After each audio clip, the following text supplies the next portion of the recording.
the other day, we played Mega Man 2, some of 7, and some of 3.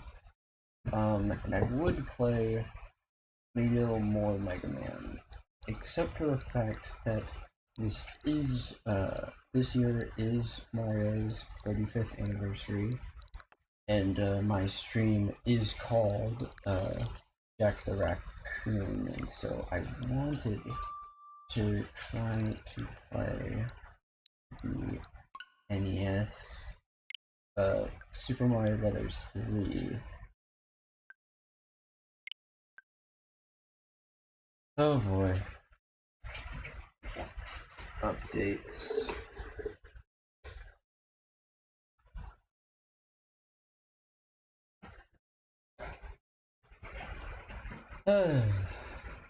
Alright.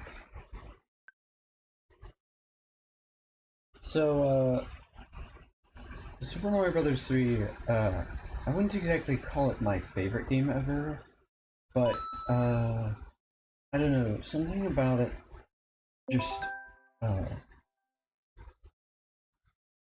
the Super Mario Brothers 3, cartoons was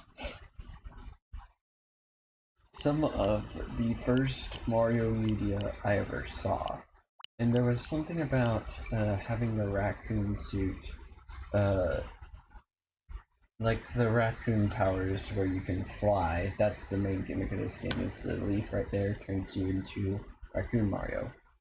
And, well, let me explain what the raccoon suit is real quick.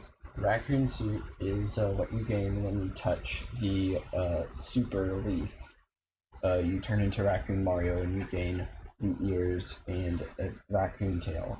Raccoon Mario is an interesting power-up because it's more based off Japanese mythology than it is on the actual animal. So the Japanese have in Japanese mythology, there's an animal called Tanuki, and that Tanuki, I believe, he is. Oh, hey, Squiddo. So in Japanese mythology, there's this raccoon, mythical raccoon called the Tanuki, and I believe it's known for playing tricks on people. But one of the things the Tanuki can do, I believe, is that it can fly. And so Raccoon Mario can spin his tail, he can jump, and he can press the jump button repeatedly in the air to fall slowly. But one cool thing that the raccoon suit can do, which really baffled me when I was younger, is that you can, if you run for a little while, Mario will stick his hands out like he's an airplane, and then if you jump, he can begin to fly with the raccoon powers. And I thought that was like such a cool idea, and it's always just sort of stuck with me. And so, yeah, that's why I named the channel after Raccoon Mario, the power-up. Just because I've personally always liked that power-up a lot.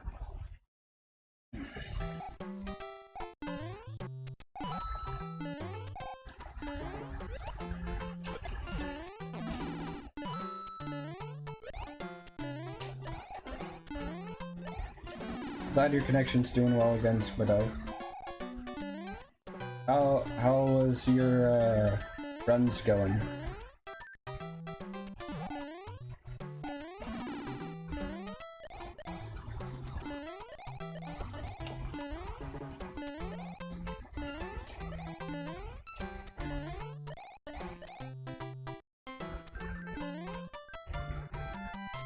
I'm doing okay, Squiddo.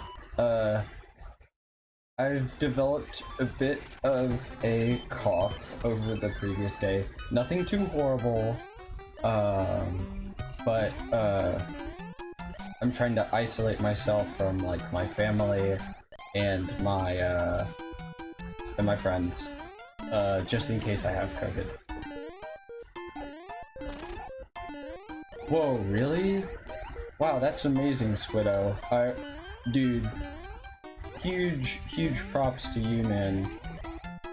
I can't imagine doing anything that stressful. I'm worried that like if I tried to speedrun a game like seriously, I wouldn't like it'd be too stressful for me and I wouldn't enjoy it. Yeah, I'm pretty sure what I have is not COVID. I got tested today. And we're all fairly certain it's not COVID, but you know, in this day and age, you just gotta be better safe than sorry. But yeah, thanks, man.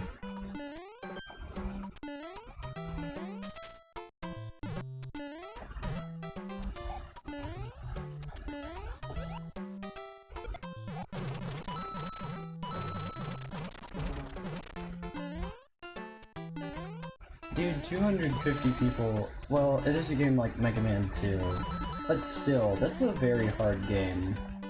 And that's like over half the people who have put in enough effort to like actually record a run.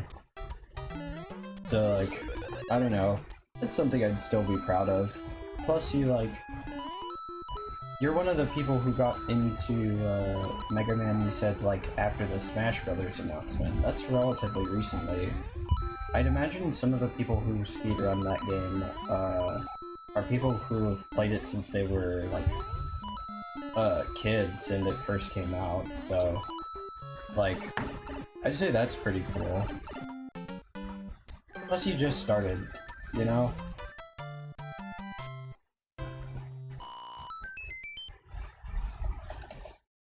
Alright, so, like, instead of the flagpole at the end of the game, or at the end of each level, there's a little card. And you gotta try to match the 3 items, 3 mushrooms, 3 flowers, or 3 stars, and you can earn 1-ups every 3 levels if they match. If they don't match, you just earn 1 life. If you match all 3 mushrooms, I believe you get 2 lives, match all 3 stars, you get 3 lives, match all 3 flowers, you get 3 lives, match all 3 stars, you get 5 lives. And so that's really cool. The Toad House, pick a chest and you see a fire flower just popped in there, and if I press B on the world map, I can choose to activate my flower, but I don't want to. Instead, we're gonna go to this Toad House and try to line up the pictures for a prize. This is a house where you can earn 1-ups. Mushroom, okay. Let me see if I can, no. I didn't get the match, and so instead I have this hideous abomination. Oh yeah, big RNG Pog moment. Yeah, Fire Flowers. This game is really good about its power-ups being very useful in speedrunning. Not too sure about the Frog power being useful. We'll get to Frog Mario later, I hope. But, yeah. The rest of the power-ups, Hammer Mario, Flower Mario, of course, Raccoon Mario, like, they did a very good job of making it to where each power-up had its use.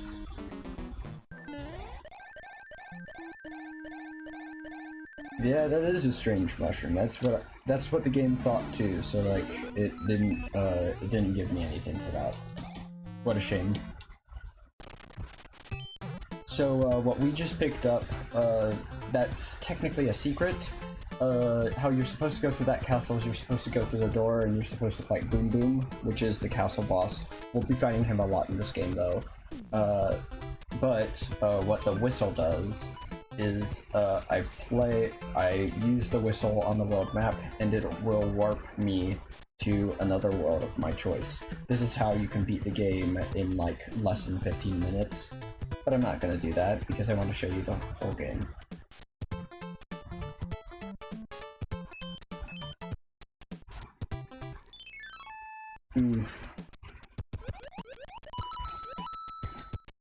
Okay, see you, man.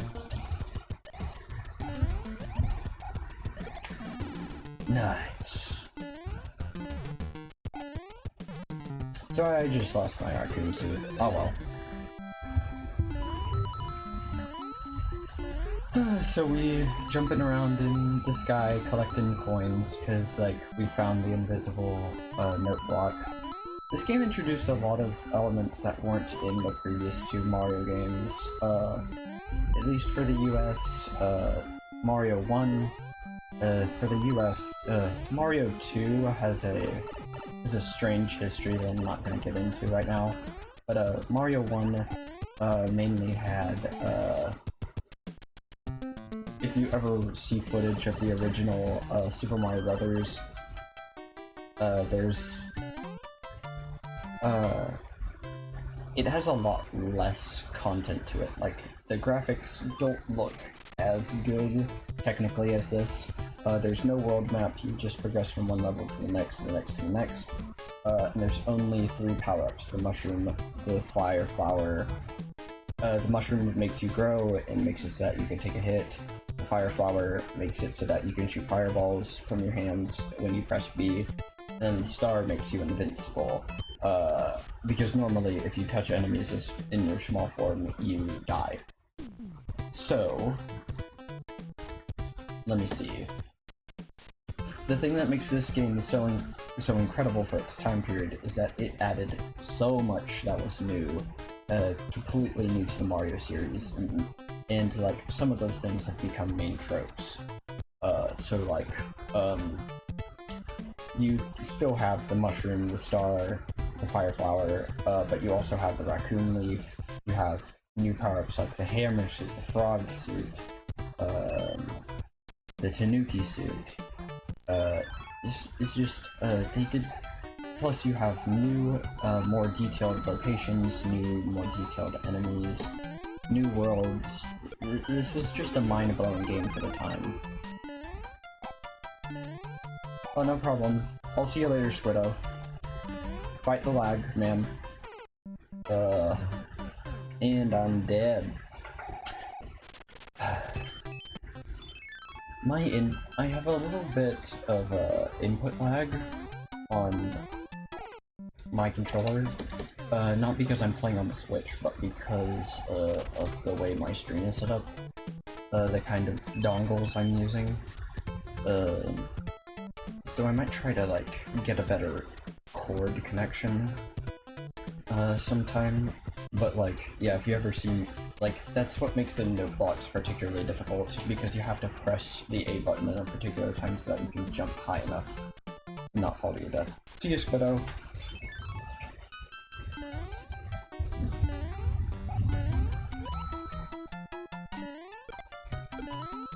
Ooh.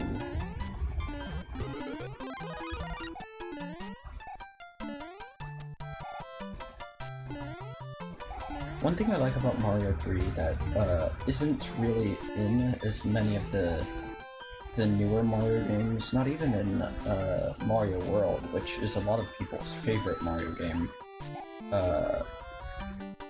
is, I don't know, the levels just seem a lot more unique in this game. It's not just run left to right, or like, you know, in Mario World you have a castle and that's like your 1 or 2 vertical stages per world. This one has a lot more like,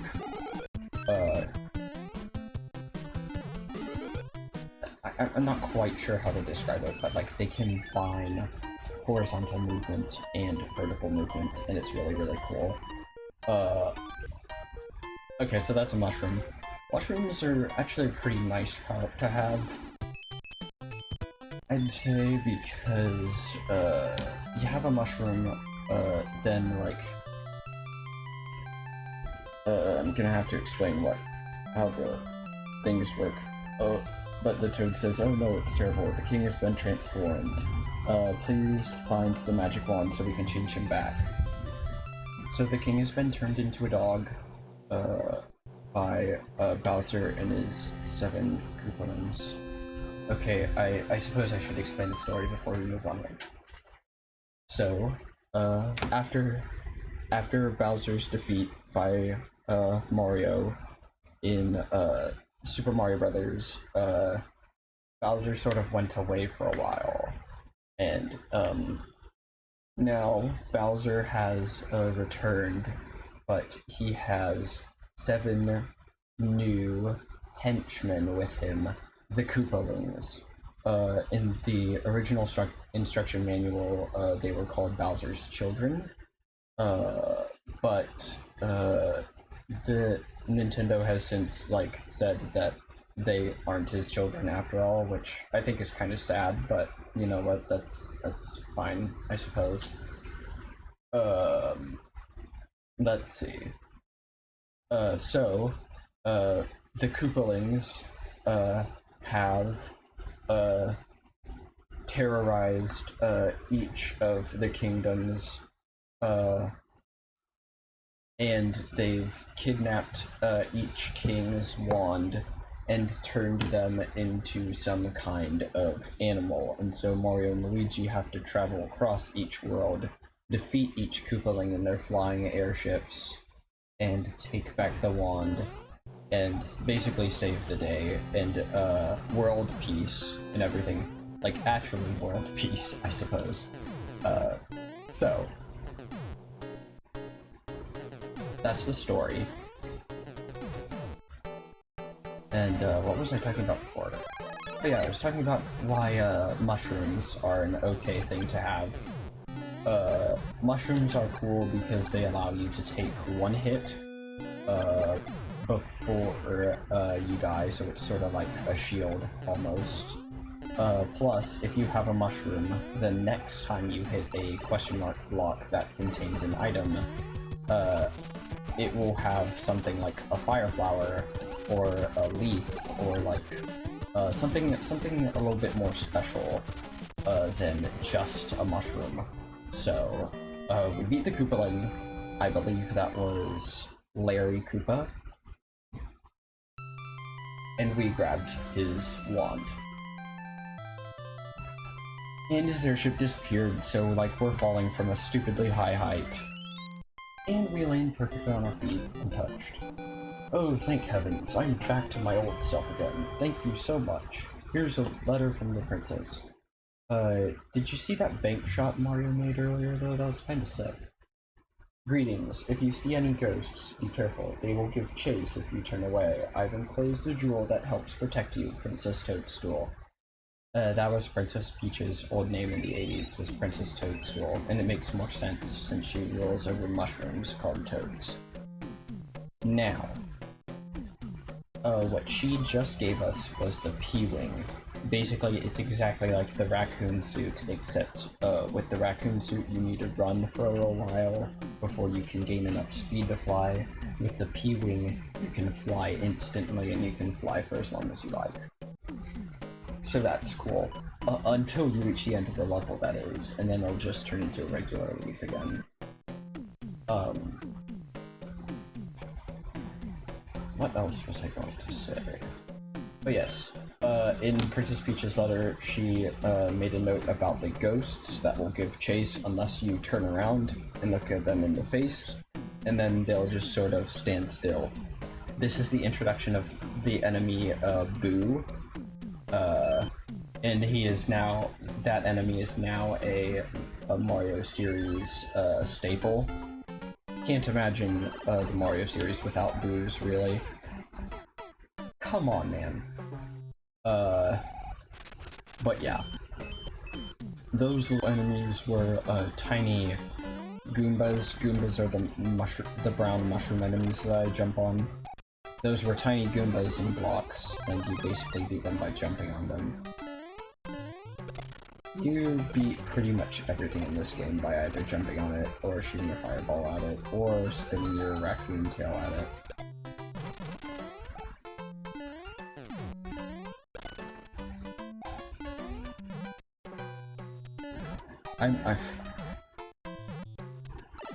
I'm trying to explain, because I know what,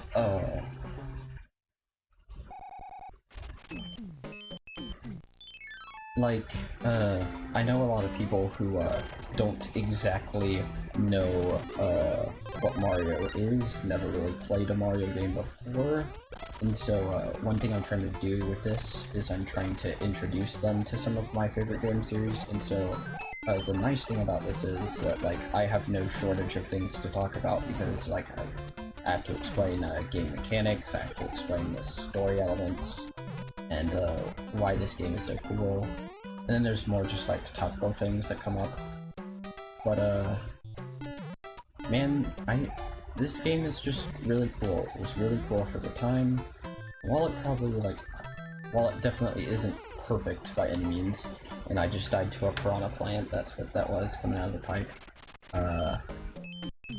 While it's not a perfect game by any means, it does hold up. It does hold a special place in my heart. And now I'm gonna have to be careful because I have no more lives left. As you can see in the bottom left corner,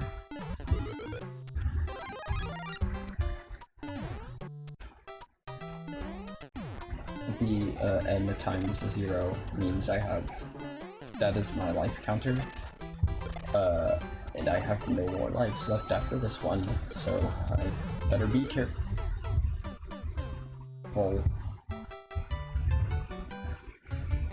First game over of many. Alright, at least we didn't lose any progress. That's the good news. So, hit the block with the enemy over it, and it kills them because apparently that hurts.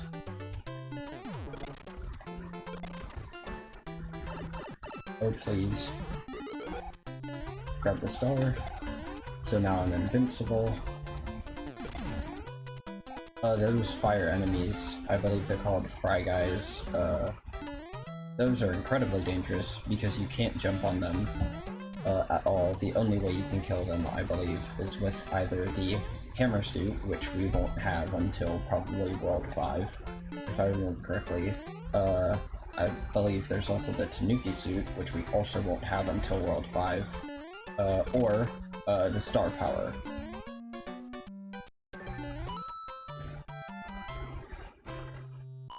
Did I mention the hammer suit? The hammer suit also kills them. The hammer suit is pretty ridiculous how powerful the hammer suit is, really.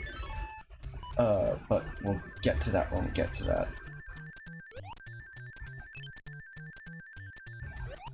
Oh, can we do it? Can we match it? No, that's gonna be a miss. Oh well.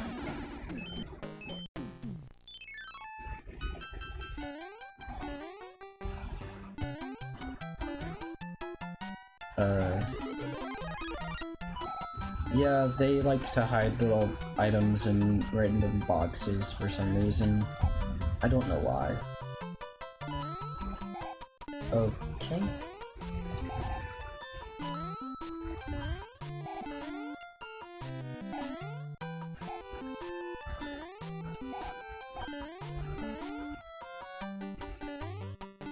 Is there anything up here I can have?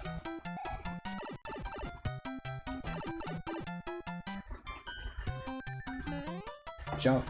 Okay, let me teach you a little trick. If you want maximum lives, run at full speed into that box and then jump as soon as you see it, and then it's pretty much guaranteed you'll get a star every single time. So now we're in the fortress, and there is a chance that we might actually be fighting Boom Boom now. Surprise, surprise.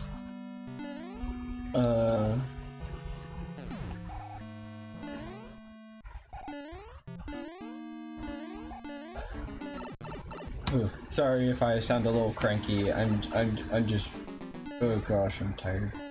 But yeah.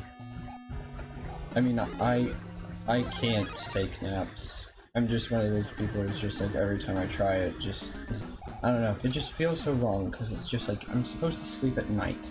I never like I always stay up late, so like it kind of defeats the purpose. But like, you know, it's just like it's not often I'm on break, so like why waste the day, you know? So this is Boom Boom. He was a little bit easier in the first fortress, but we still got him.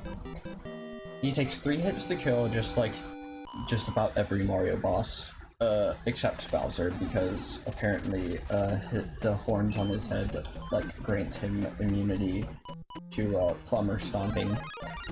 So now we're gonna fight this dude. That's the reason I grabbed the mushroom. See, I told you mushrooms are useful. That is a music box. We can only use it on the world map, and what it allows us to do is it will allow any hammer bros that we see on the screen. That's those hammer turtles that you see right to the left of the number 4. Right to the left. Nice word choice. Those enemies are called hammer bros. When they throw hammers, at least. If they throw boomerangs, they're called boomerang bros. If they spit fire, they're called fire bros. Anyway. Any of those enemies you see on the world map, if we were to use the music box right now, that would allow us to put the hammer bros to sleep, and that would give us the ability to just travel straight past them, because usually if you encounter one, you have to get into a fight with them, no matter what. This is, I'd imagine it's a big time save in speedruns to try to avoid hammer bros and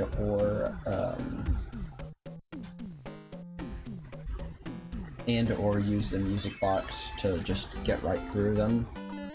Of course, you need to beat a hammer bro to get the music box, so like it's a little counterintuitive. I don't know, it's been a while since I've seen a Mario 3 speedrun. Let me break these blocks with the shell. Avoid you, fire guy.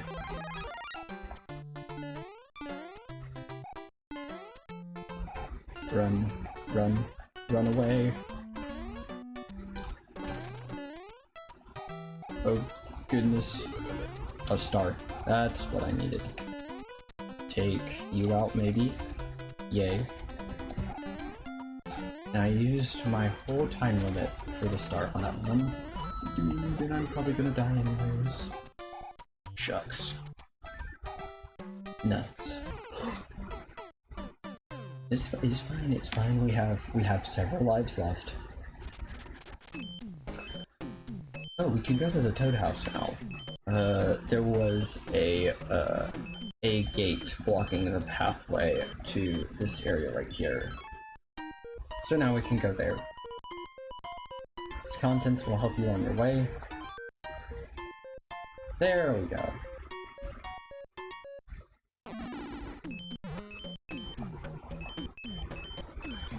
I also know a couple secrets in this game, a couple world map secrets, so if I remember, I will try to show some of those.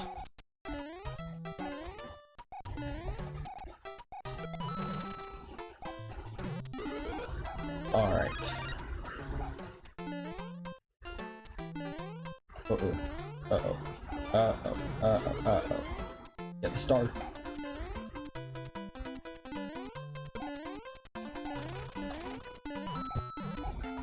Okay, that's a leaf. That's good. Hopefully we can have enough room to fly here. Oh. And we lost it. That's just like me, isn't it?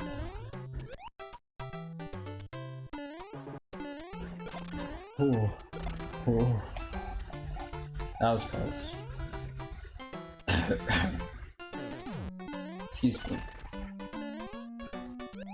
Uh-oh, uh-oh, uh-oh. Yeah, that area is a little dangerous to make it through if you're small, but thankfully I had a mushroom, so I was able to take that hit. I can try to get that one block that I'm standing on right now. Try to bump that, get a few coins. Ultimately, I don't think it's worth it, because right now there was a shell back and forth, and that's basically a thing of death. We just got 3 stars, so now we have 5 extra lives. Always a nice thing to have. So you can see my life counter at the bottom right beneath World 2. We have 8 lives now. That is the Angry Sun. This game also marks the Angry Sun's first appearance. He doesn't seem like much at first. He's just seems like he's standing there menacingly. But trust me, eventually, as we get to this level, if I can get out of that dumb tornado, there we go. He will start spinning, and then he will come down and try to kill us. One thing we can do, if we have good timing, is try to kill the sun with a shell, but I stink at the video game, and so you probably won't be seeing that. We might just have to run past him, which is okay, I suppose. Unless I can be a pro gamer.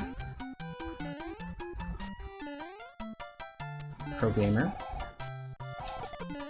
Let's go. That sun has an incredibly small hitbox, which is the portion that the game designers say is like the little bit you can touch that actually counts as you touching the sun. And that can be both good and bad. It means that it's a little more merciful with whether it counts as you taking damage from the sun or not. But that also means that it's a lot harder for you to kill him. Which is okay. I mean, he automatically dies when you beat the level, but we might not be able to beat the level because I stink at the video game. But that's why we have power-ups.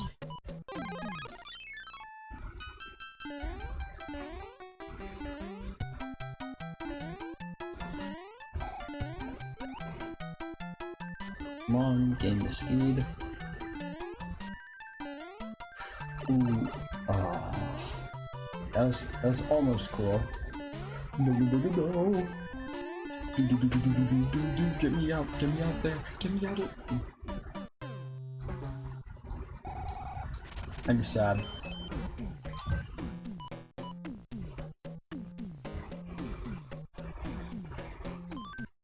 Let me give it one more try, just in small form. Oh no, Fireflower. I don't want to use it just for the extra hit, if you know what I mean.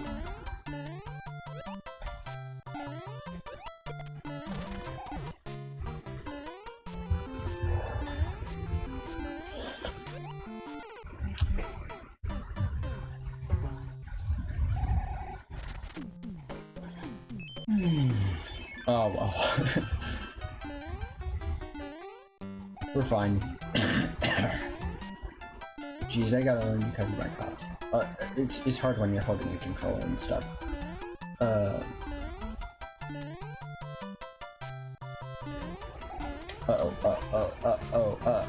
we go. Noise.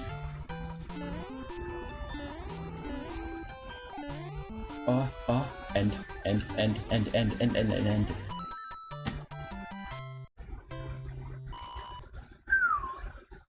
Well, from 8 lives down to 3. I don't remember ever really doing that bad on the Sun stage. Must be like the Let's Play curse, I suppose. It's hard to talk and play at the same time, it really is. But, you know, it do be that way sometimes.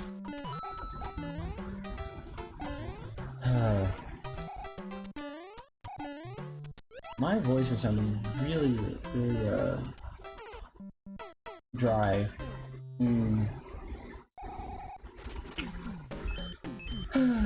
Let's keep going.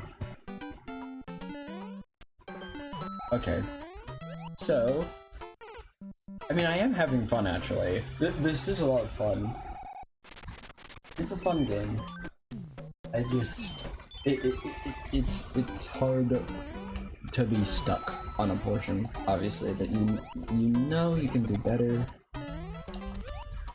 And like, you know, it's a recording, so like, oh.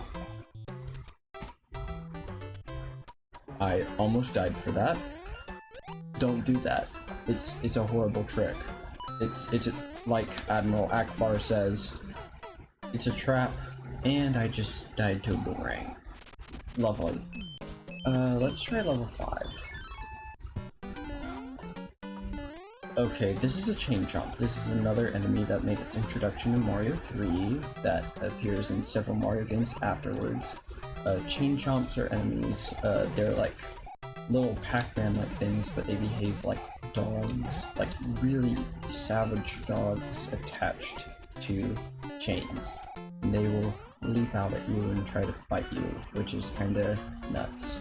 But, there's that. Okay.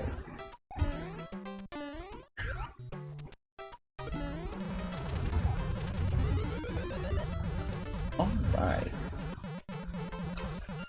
So now that we have that, we can get some coins up here, and I also think there might be a pipe or a power or something. Yes, there's a pipe. Okay. Isn't there supposed to be a P-switch around here? I can't access it without a mushroom, because that's another thing that mushrooms do. When you're small, you can't break through these blocks here. Oh! Oh, I did not know that they give you a mushroom here. That's very convenient. But with a mushroom, you remember that I couldn't break that block before. Well, now I can break these blocks. That's one thing that a mushroom does. That was... I would be proud of myself if that was intentional, but it wasn't. Oh well. You heard it here first. Not everything I do is intentional. Imagine that.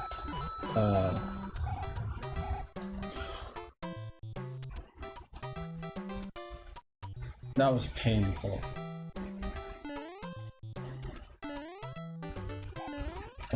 But it's still coming down.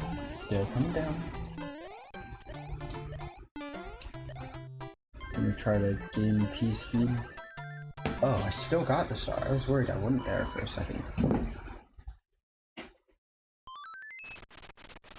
Oh, okay. The traveling toad, the spade card. That means that we now play a matching game. We can only miss twice. And so basically, like, the first time around, it's like, basically luck. Flower, star. I guess it just wasn't in the cards for us to win any power-ups that day, haha. Funny joke by me.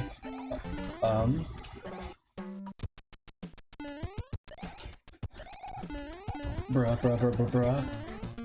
Okay, cool. Let's see.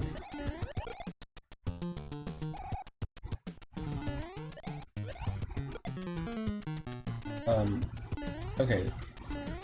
This enemy did not make its first appearance in Super Mario Bros. 3. It actually made its debut in the original Super Mario Bros. That enemy is called the Buzzy Beetle. It's sort of like a Koopa Troopa, the turtle enemies, in which, like, you jump on it once and it goes into its shell. Except the main difference is Buzzy Beetles cannot be killed by fire flowers, whereas Koopa Troopas can be killed by fireballs. So like Buzzy Beetles are decisively harder than Koopa Troopas. So you gotta use the shell to break through the blocks, and I took damage. But ooh, that was kind of cool. Kicky jump. Dead. Ah, not game over again. Okay, so this gives me an opportunity to explain the game over mechanic. Basically, if you get game over, you start back at the beginning of a world. That's right, all the way back to the beginning of World 2. And all the Toad houses respawn and everything, so you get another opportunity to earn power-ups, which is nice. If we had not beaten that castle, we would be blocked off and we would have to clear levels 1 and 2 again. But because we beat the castle, I'm just gonna go to the tent house again real quick while I'm here. I'm just gonna choose the one in the middle. Another fire flower, that's alright. But anyway, as I was saying, if we hadn't have beaten that castle, there would be like a little key door blocking our way on the map, blocking us off from this pipe. And that would have made it so that we would have had to go through levels 1 and level 2 again. But because we beat the castle, we do have access to this pipe. And when we go through this pipe, we are on the other side of where that castle was. So it's sort of like a checkpoint. And I really like this structure a lot because it's a way to almost... It's almost like saving, but not really. And I died.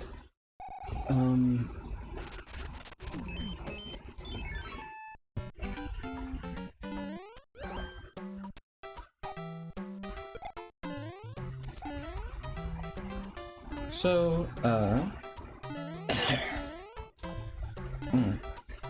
sorry, that was just me clearing my throat. Gosh. Let's see, what? So, let's see.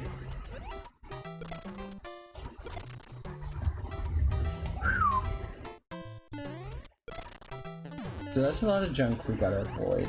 Oh, let's see if I can... Oh. Let's go. We did it. Okay. We're safe from the shell menace today. Run. Missed the jump. Let's go back for it. There we go.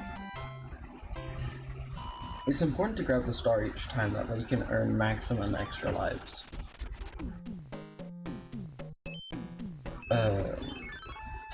Looks like we're forced to do this one again. Hopefully it takes us less tries than last time. Although if we do die, I should probably use a fire flower. Oh, please, please, please, please, please.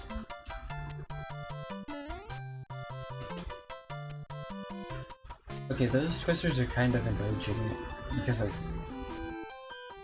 they just keep you there for so long, dude.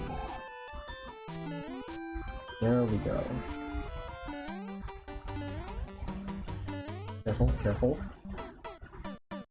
Yeah, let's grab a fire flower. I'm not losing. We don't have the lives necessary for that. Those shenanigans again.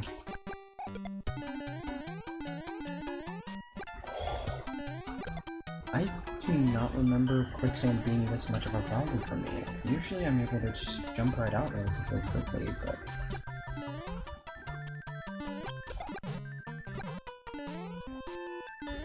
The sun is not too bad, but like, combine it with the paracoopers and the quicksand and you just have a bad time, man.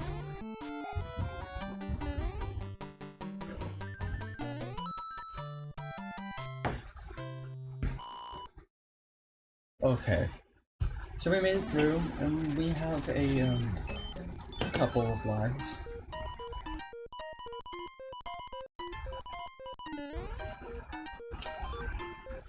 Alright, so we have a leaf too. That's actually really good because now I can float. Let's see. I would take a leaf here. And since we were able to pass this level,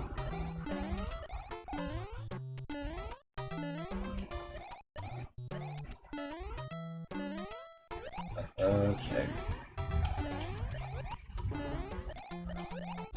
Whew. Okay, that was kind of sick. I mean, I already showed you that. Crud. Oh no, no, no, no, no, get me my 5 lives. needed that. I needed that a lot because I was only at 2 lives, and I don't know, I just didn't feel super confident about my own abilities here. If we make it through this pyramid, and get through that hammer bro, there's a lot of secrets we can uncover, because we will then have the hammer map item, which is good, because the hammer, as opposed not to be confused with the hammer suit, the hammer allows us to break rocks on the world map, and which would allow us to go to new places. So we jump in.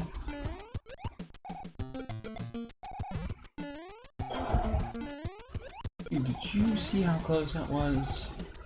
He like clipped inside of me. I should not be alive after that. But I mean, I'm not gonna say no to that. Gonna have to disagree. It wasn't a star, but it's alright. Flowers aren't too bad. Flowers are pretty hard to get though, so I probably won't be able to match all 3. I'm just gonna get a fire flower just in case anything goes. Just in case. Okay, so that's the hammer. This is good. This is very good. Because now, pressing E, use the hammer up here, break that rock there, and now, we can go over to this hidden part of the world map. And if we take the box in the middle, we get the frog suit. This is going to be really good because the next world is Water World, and water is pretty much the only place where the frog suit is actually useful. I'm not really certain if there's many other situations in which it is, but I mean, you know, as long as we have it, I might as well show it off. There's the whistle, so we have another whistle. So we can warp all the way to World 8, which is the final world with the whistles we have now. So that's big. If you want to get through this game quickly, that's big. Oh, it's terrible. The king has been transformed. Oh, it's terrible. The king has been transformed. Please find the magic wand so we can change him back. That's Toad's voice. Or at least my impression of it.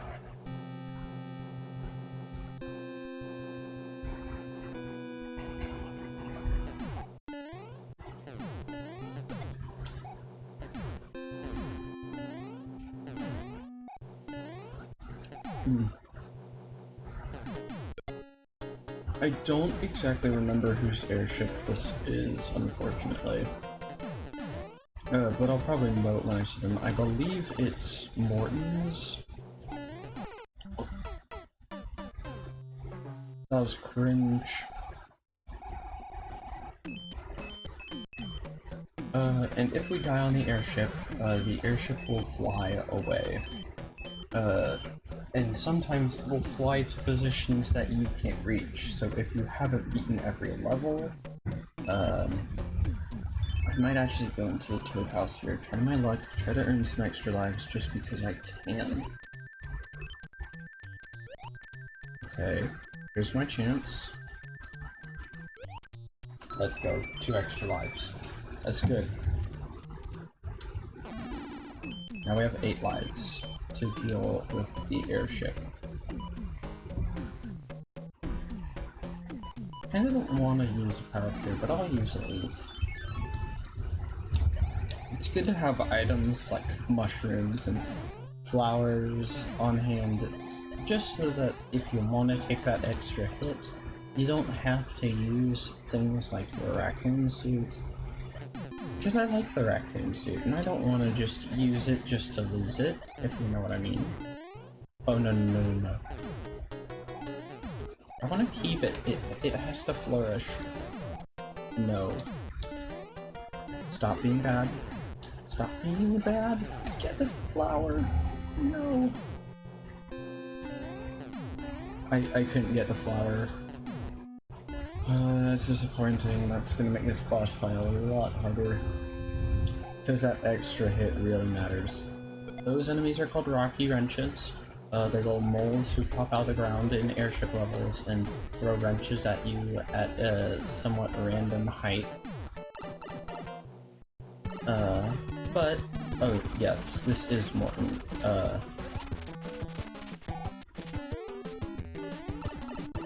Look at those hops. But yeah, we beat him, and we're gonna catch the one in midair. Always try to catch the one in midair.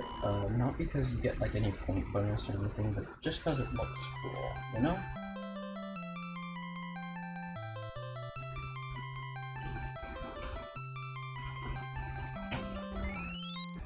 Another bank shot by Mario. Oh, thank heavens, I'm back to my old self again. Thank you so much. Here's a letter from the princess. Alright, we got another letter from Peach. Greetings. You can stomp on your enemies using a Goomba's shoe. I have enclosed a jewel that helps protect you, Princess Toadstool. And she sent us a cloud. That cloud allows us to, bypass a level that we haven't cleared. So say a level is really tricky and like we're using a lot of lives on it. Like that one level with the Angry Sun. If we had the cloud power up there, we could have just used the cloud in the world map to float over the level, sort of skip it. You can always go back to challenge it at any time. But be warned, yeah, wait, I don't know why I would, oh, I guess because, like, because you haven't cleared the level, you won't be able to, like, legitimately, you won't be able to, like, travel back. Like, it'll just sort of, so, like, if you forgot a Toad house or something, that came before that one level, you can't go back unless you beat the level again. Anyways, so, like, yeah, I rarely ever use clouds unless I'm just like, dude, this level sucks. There's no reason to do it, and that's a nice choice. This is World 3, the Ocean World. If you listen to the music, this particular song, is later used in the Legend of Zelda series as the Fairy Fountain theme. And it's really cool because this music was made by Koji Kondo, who made the music for both Mario and Zelda.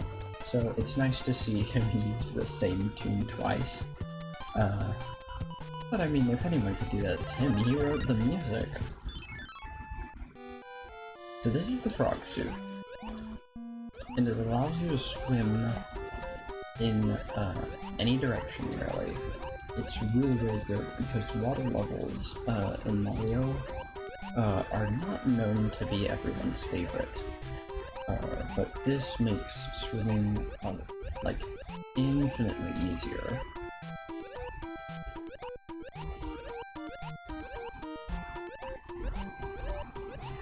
And this is another power-up that really sticks out to me because it's just so unique. It looks so fun. And like when you walk, Mario just sort of does like a little hop, and it even has like the jump sound effect. It's so cute, and it's really cool.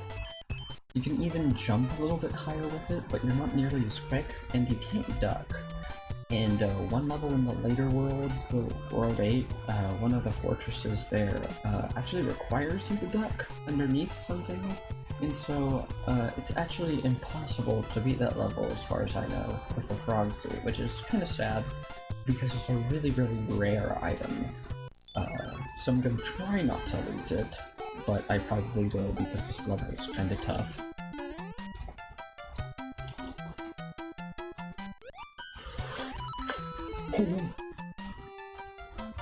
Okay, that was Pog. For anyone who doesn't know, like I still took damage, but that was still pretty. That jump was pretty sick. Not gonna lie.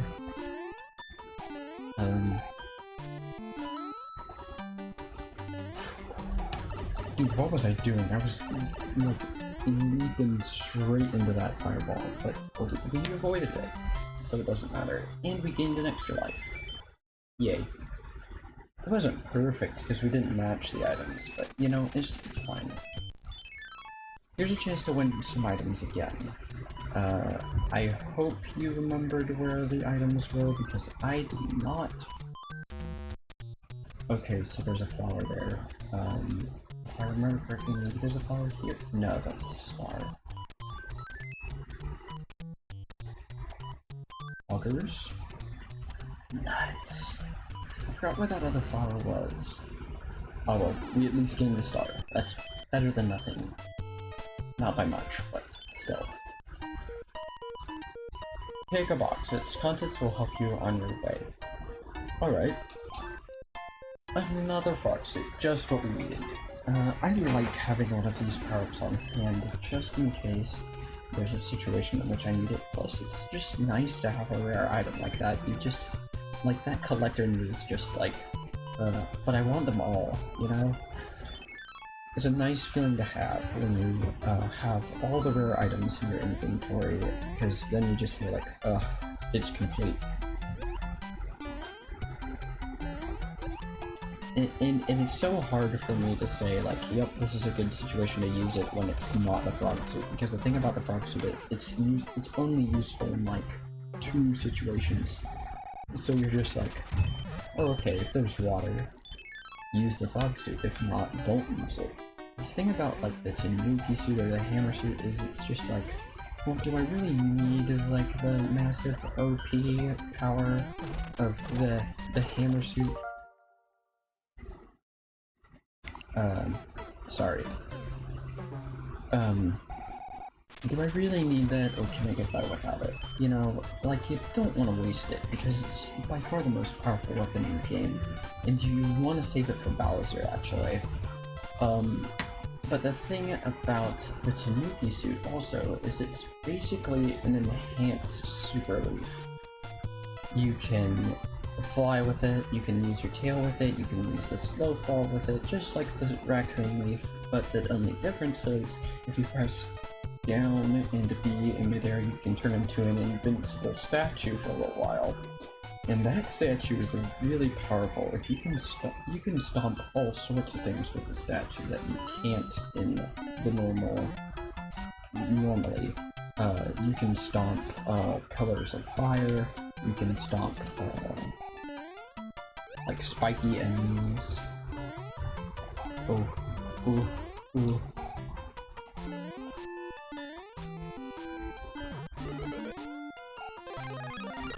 Like, the statue beats just about anything. And I believe that's another thing that they took from the Tanuki. Well, it's Tanuki Mario, so that makes sense.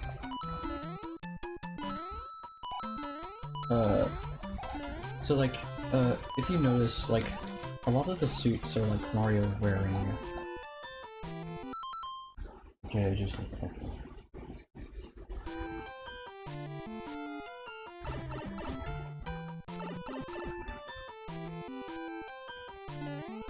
Hey, thanks, man. I'll see you in a bit. Hope your connection gets better.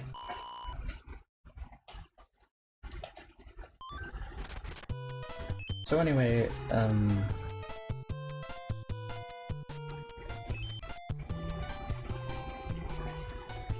yeah. Oh, that's right. One other thing I was going to talk about is, so you know PETA, People for the Ethical Treatment of Animals, you know, they're nice people. It's a good cause. It's a great cause, actually. I'm all for treating animals well, and not abusing them because that's awful, and like,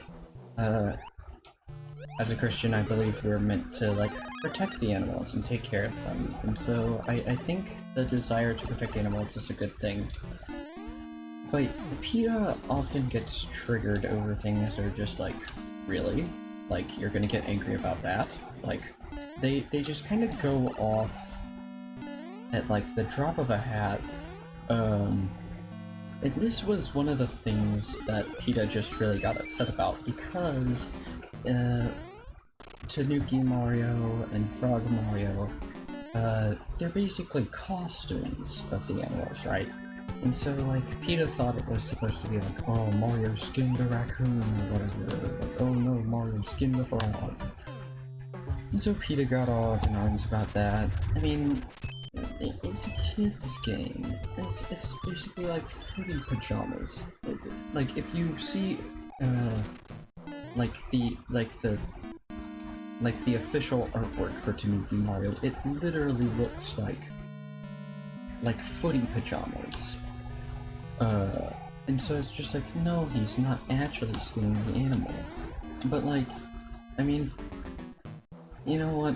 It's not a big deal, but it's just, I don't know. There's something kind of funny about it, you know? I almost got hit there. That was a little concerning.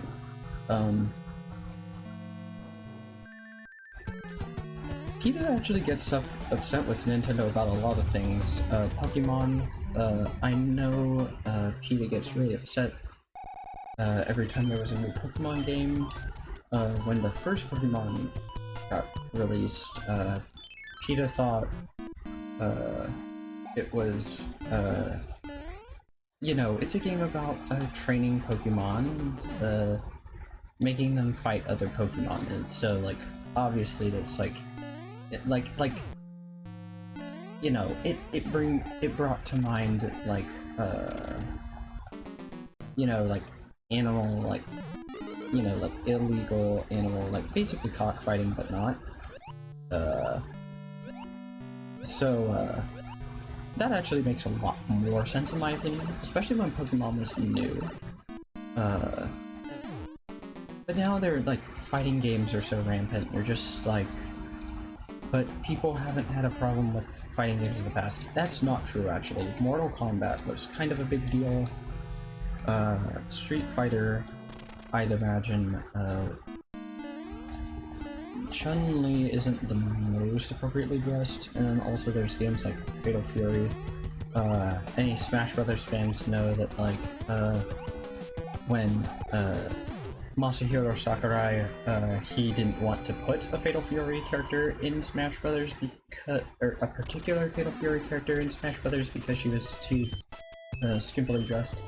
So there has been, like, sort of things about the fighting games that, like, people got upset over, but it was never about the fighting themselves. And I'd say people, like, beating the snot out of other people, well, actually, Mortal Kombat, people got upset because there was blood and gore in Mortal Kombat. It was one of the first games to do that. And so I understand that.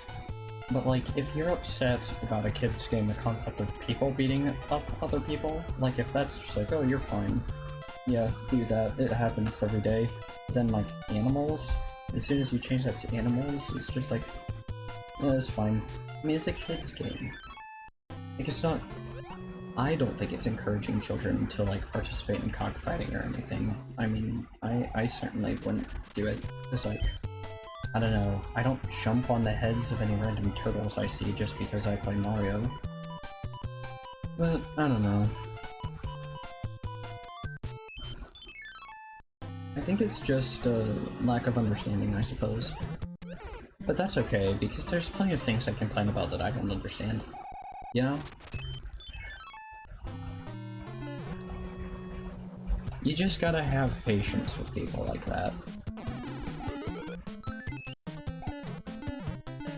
And there are very valid reasons for being upset about certain aspects of video games. Like I mentioned the Mortal Kombat, people got upset because I was blood. Like, I think that's a very genuine reason to be concerned about a series. And not to let your kids play it. Because, like, yeah, that is a little bit more intense. Like, that's why we have, like, movie ratings, right? So, yeah, I don't want to lead anyone to think that, like, I think all criticism of video games is invalid, because it certainly isn't.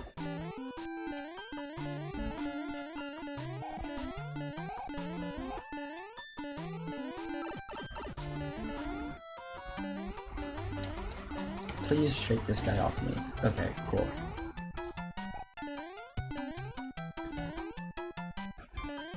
Oh, no. Those are... Okay, so that enemy in the cloud right there, he's called a Lakitu. And, Lakitu flies around in a cloud directly above your head and tries to throw these spiked balls called Spinies down at you. And, he's very annoying. Over the years, he has turned in from one of the hardest Mario enemies into, like, well, he's been used in Mario Kart to, like, a fish, like, to basically, like, be a referee of kart racing or whatever. So he has turned from one of the most hated Mario enemies into a quite lovable Mario character, but, like, yeah, from the games he originates from, he kind of stinks.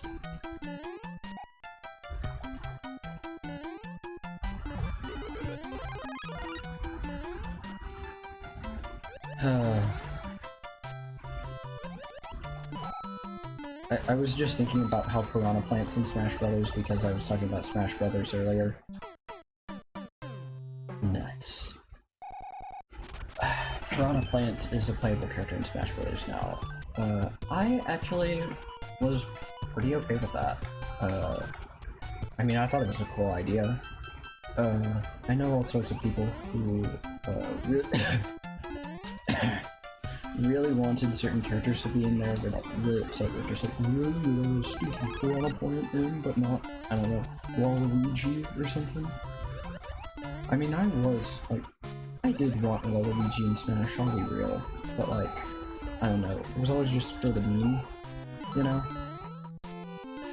But, yeah.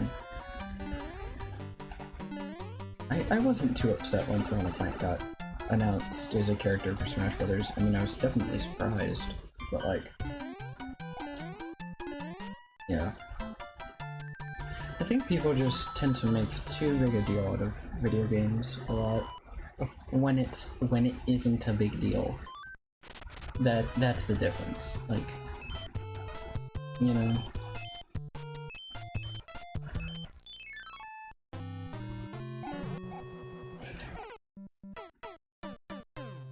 Case in point, you gotta restrain yourself a little, you know? I can go to this Toad house now. Good, because I only have one life. Oh jeez, I only have one life. That's kinda scary. Okay, we got a leaf, that's good. I will use that. And I'll take out this other Hammer Bro one here. Please?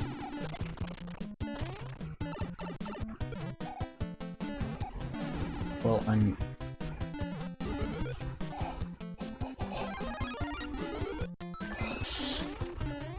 Okay, we salvaged that big time. That was almost a mess. And we have a hammer, so we can break that, and we can get on our little boat.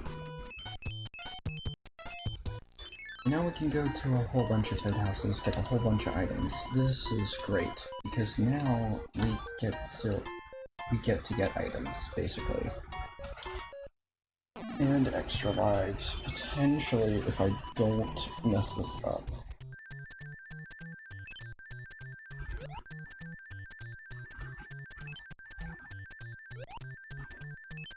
I messed it up. Oh, that kind of looks ugly.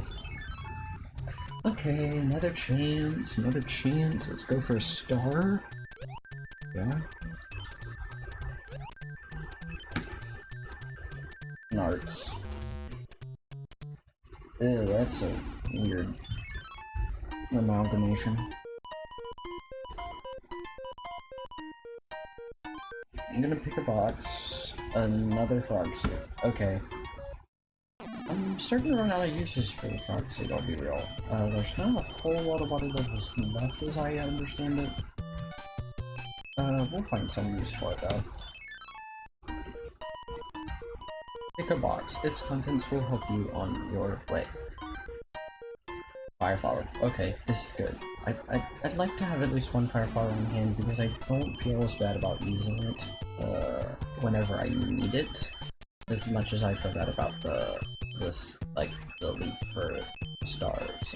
The stars are practically useless in my opinion, because they just last so short.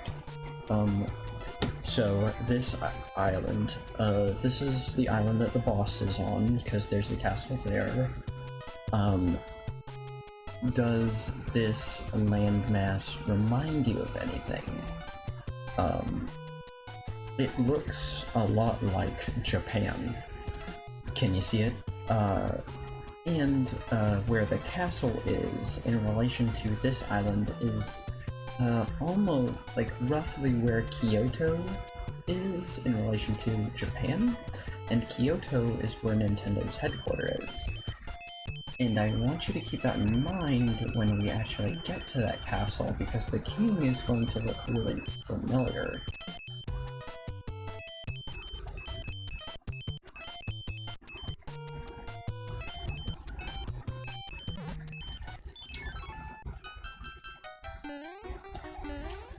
That was kind of risky. Speaking of risky, oh please, let me get it. Thank you.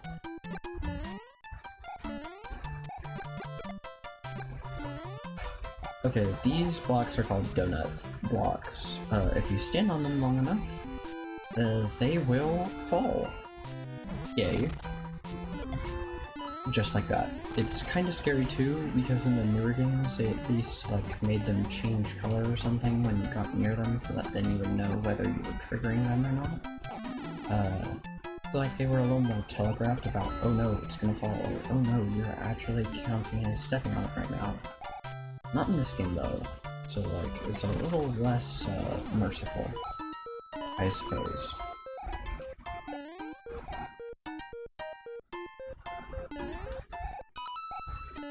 Okay.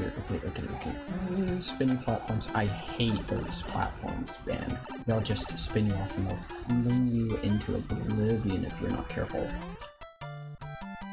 Almost got the 5 extra lives, which I really could have needed, but you know what? We're just gonna do with what we have. I will use that toad house, sure. Hopefully we're gonna earn 1 up here. Nuts. 20 coins. There's probably a fireflower here if I remember. No. Nuts. But we can go to level 7. And hopefully if we beat that fortress coming up, change of thought, these enemies are called spikes. They occasionally throw big spiked balls from their mouth, hence the name Spike.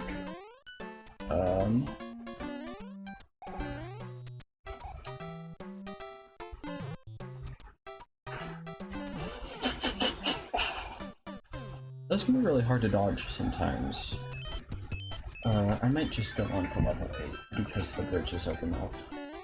Oh, not this level, dude. Not this level. This level is infamous. You see that big fish that just popped out and ate me? That fish will eat you, whether you are small or whether you have, like, big, like, Fireflower raccoon suit. It doesn't care as long as you don't have a star, basically. And for that, this level, you spend the majority of that level hopping dangerously close to the sea level so that that fish can basically always come out and get a drop on you. And that level is really scary for that reason in particular. You know what, I might double up on items here just because this is my last life. I wanna...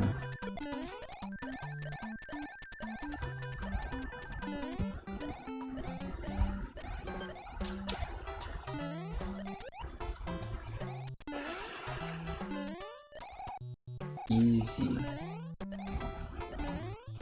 Oh no no no no no no no no no no.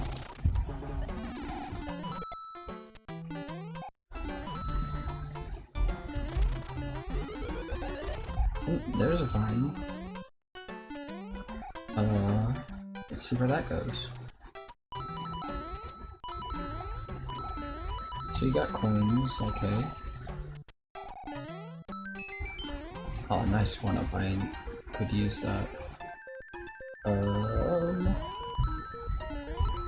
Really? Is that it? Just like some coins? There's probably some kind of secret that I could have accessed if I knew the game better. Oh well. Not gonna jump straight into the fireball. But I am gonna just wait for that one to hit me.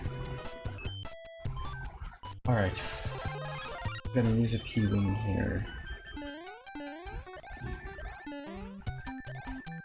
Call it cheap. I don't care. We have infinite flight powers. And this is why you gotta keep these for levels where you really, really need it.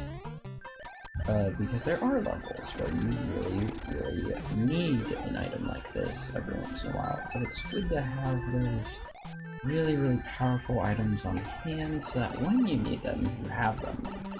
They can really save your butt sometimes.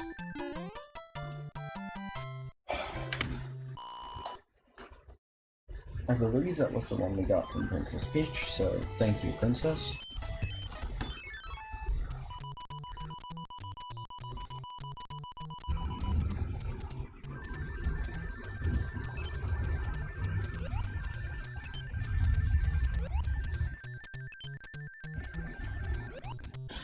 Two lives, we needed that. That was clutch. That was clutch.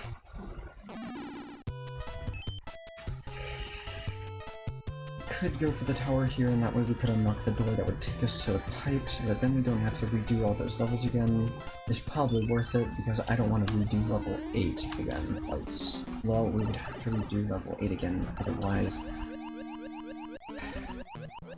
But I think it's just good to make it so that we have to do the least amount of work possible if and when we get game over.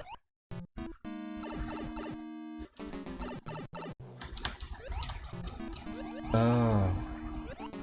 Okay, Raccoon Leaf is basically useless in the water because you can't fly, obviously, you can't float, and you can't do the tail whack either. And I wish I kept that in mind.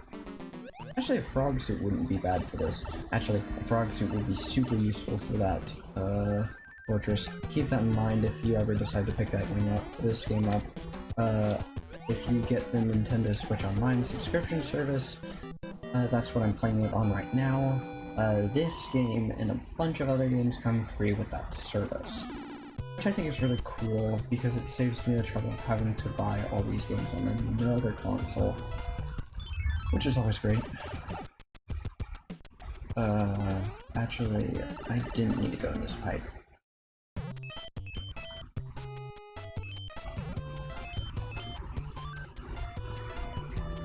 I forget what level 9 is like. I'm just gonna go in with what I have for right now. But like, you can see how the world, like the levels in this just differ so much from each other, and it's something, like, the game is really just fresh and unique with each level, and it's really nice. I don't know if I showed the secret off, but these white platforms are special. If you hold the crouch button, which is down on your controller, you will fall into the background. Oh no. Oh well. And this can be useful because in the third level of World 1, if you do that little sneak into the background trick and then go into like the sort of blackish area right before the level clears, you can run behind that little black tarp and get a whistle from a hidden toad house, which is incredibly useful. I believe this... Okay, this level. No, I don't think it's this level. That's a shame. Eventually, in either World 3 or World 4, I forget which one, we come across a very, very, very special item called the Goomba's Shoe. And basically, the reason why it's so special is because, basically what this item allows us to do is it allows us to step on previous, like, spiky things, or things that we couldn't jump on before. If I had held it right there, I could have gotten a secret power-up. I'm just gonna go back around for it. We don't have much time left, but it's a rare item, and it's worth it, in my opinion. It's worth doing the extra backtracking for. So, just gonna run over there. Oh, frog suit. So this is meant to be an introduction to the frog suit in case you didn't pick it up from the Toad House, because you had to swim all that way, and you saw how much trouble it was for me to swim earlier. This shows off just how easy it is for Frog Mario to swim, which I think is a great little tutorial almost. But then, like, as you get towards the Golf Hole, you also see, oh look, Frog Mario kind of stinks on land.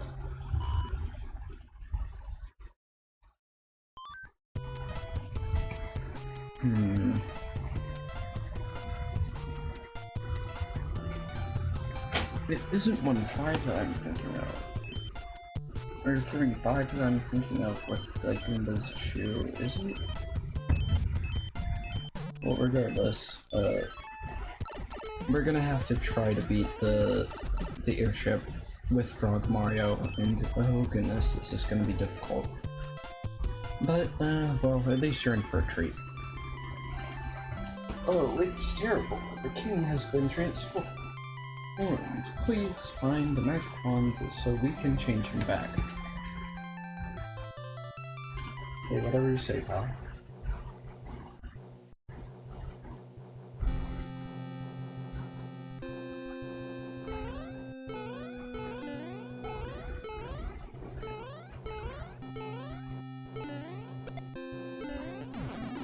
And we already lost the frog suit, dang it. Oh well. It was good while it lasted. There's a couple secrets in this game. As I mentioned before, there are 3 rare suit items in this game. The hammer suit, the frog suit, and the Karibo's suit. What was that? I might clip that. Just in case you don't know, that was really weird, and I don't remember anything like that ever happening. It's really strange, and I'm not really sure how to replicate that.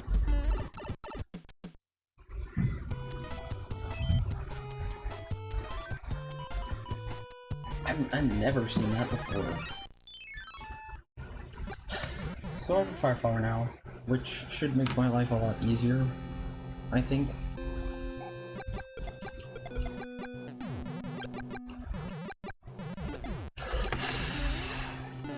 Easy.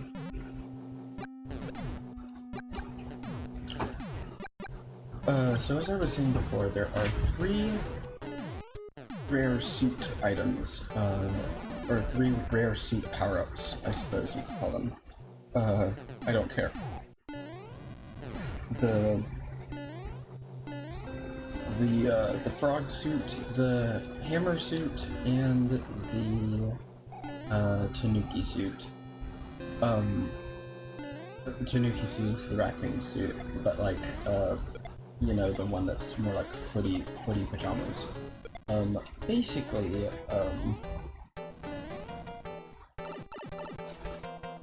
the king, if, like, okay, the Koopaling that I'm fighting here, quick tangent, her name is Wendy. She's probably the toughest Koopaling out there because of her magic ring attacks and her like huge jumps that she makes. Ugh, she's so annoying, and it's really no wonder that I died to her. But I have 3 lives. Gonna have to plan out for that, but I'm gonna continue my conversation about the suits. The suits are a little special, not just because they're so rare, but because, oh no, I can't get to that.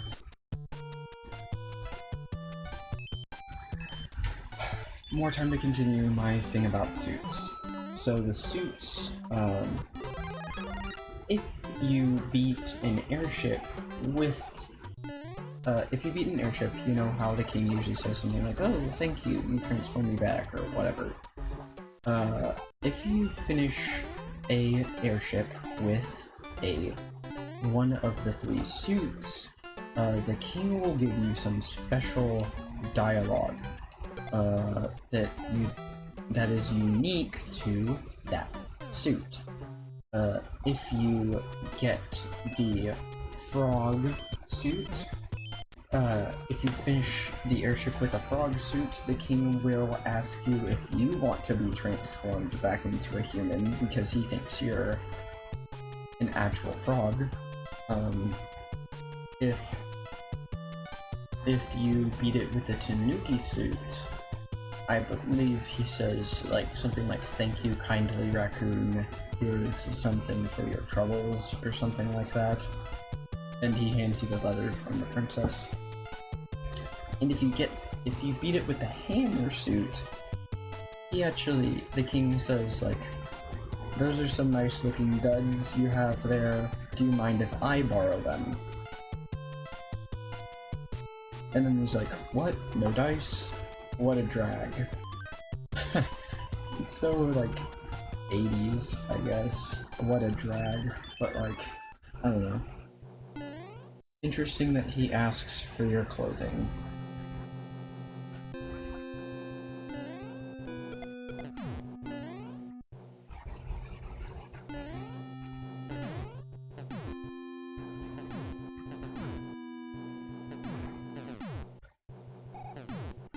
I mean, it is a rare suit, so like, I'd imagine it's fairly valuable. Especially because, like, well, in World 3 in particular, you're not supposed to have the hammer suit at that point in the game, so like, I could see why he'd think that's valuable.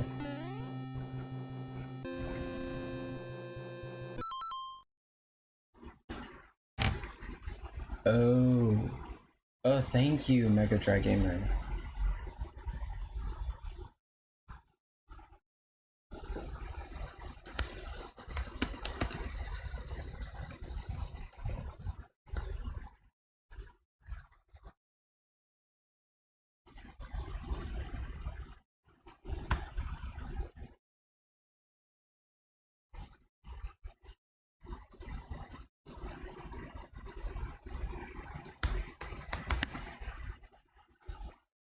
Thank you, Mega Dry Gamer.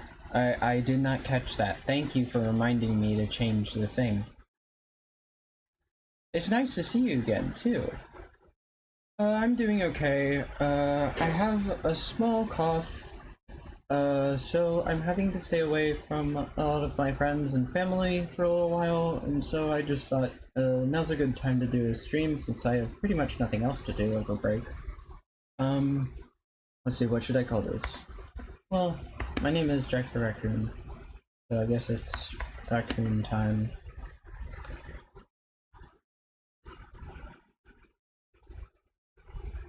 Oh, it's okay. It's nothing super major or anything.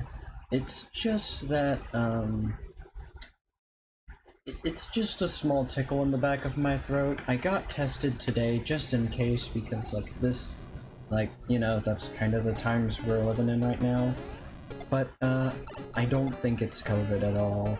But of course, like, you'll want to get tested anyways.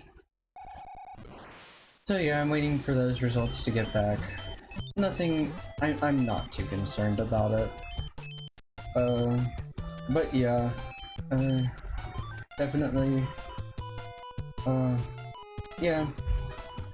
Oh well, it's a slight hiccup. Actually, that was unintentional. I'm sorry, I didn't mean to.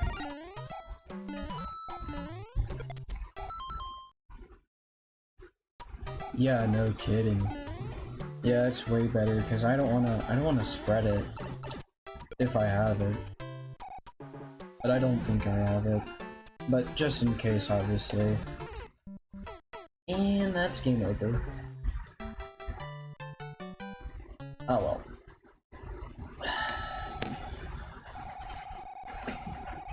Oh well, that's gonna mess with my chapters a little bit in this stream, but oh well.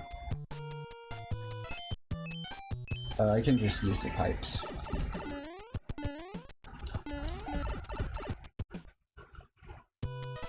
By the way, is it pronounced Mega Dry Gamer or Mega Dry Gamer? I want to pronounce it correctly.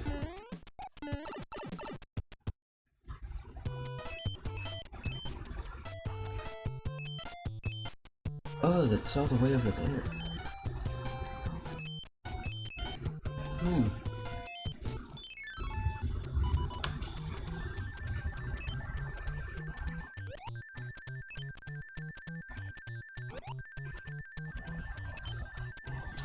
Please match up. Yes. Okay.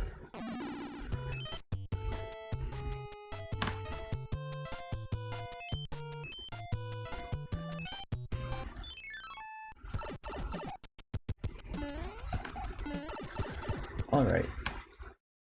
So, might get those extra lives over there.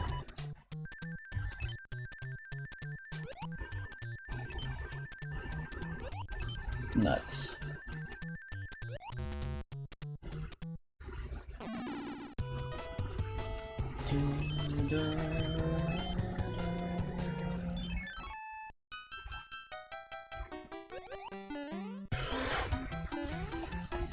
That was close.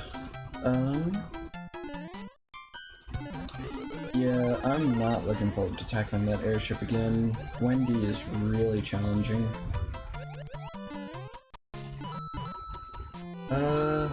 I've beaten this game using, either restore points or, like, which is basically, like, save states, or, else using, like, the all, P-Wing items, which is basically, both of those are, like, cheating, basically. So I want to, like, try to beat the game relatively legitimately. I know about all the secret whistles and stuff, but, I want to, like, I do have suspend points since I'm doing it on, like, the Nintendo Switch Online. So I thought, like, I'd want to make a restore point. Oh no, I'm not doing every level, but I'm just trying to go through every world, basically like Warpless, if that makes sense. No, I'm not, I wouldn't go for 100%. There are some levels in this game I'm just like, nah, I ain't doing that one. I wouldn't touch some levels in this game with a 39.5 pull. Not because they're specifically bad, but because it's just really challenging and like, you only have so many lives, you know?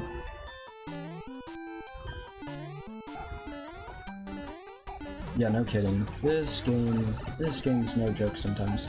Oh, please. Okay, gotta use those invincibility frames. Yeah, like that. Yeah, they're pretty difficult.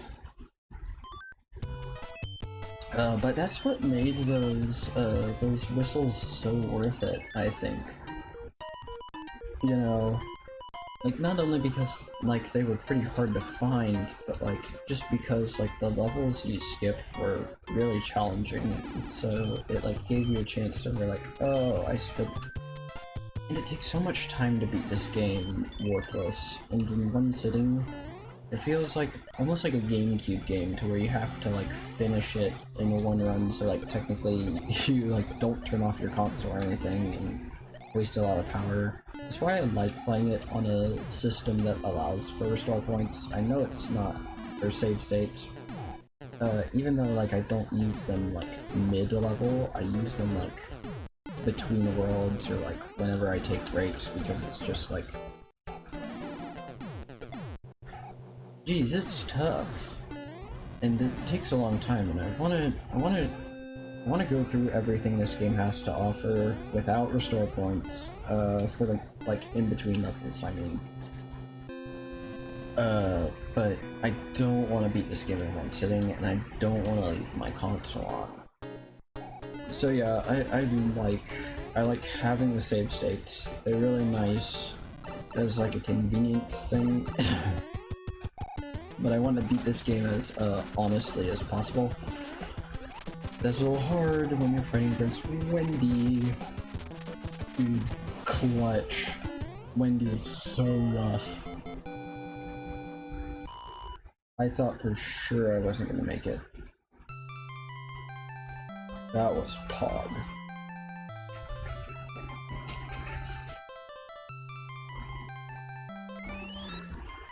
And so I told you before that the king in this castle would look a little bit familiar. He looks like Mario, because it's a joke that the landmass the castle is on looks like Japan.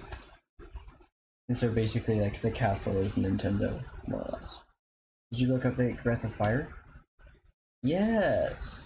I did look up Breath of Fire. The battle system looks really cool. Like, it looks really impressive graphically. Yeah, I'm not a big person for, like, turn-based RPGs, but I'll try to give it a whirl, especially because you suggested it. I don't... Is it on Nintendo Switch Online?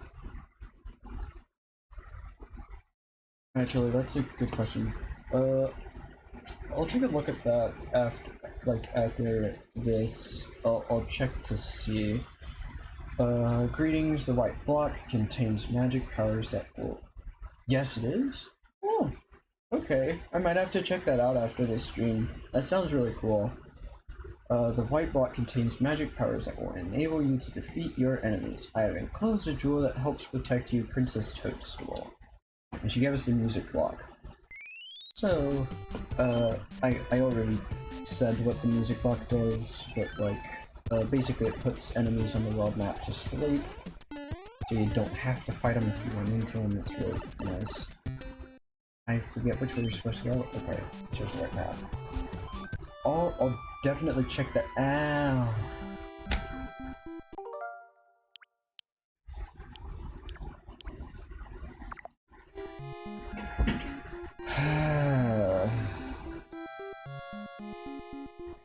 That's a shame.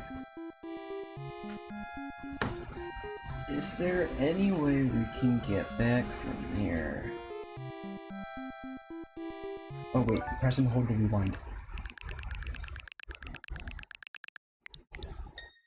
I'm so glad I noticed that. Oh gosh.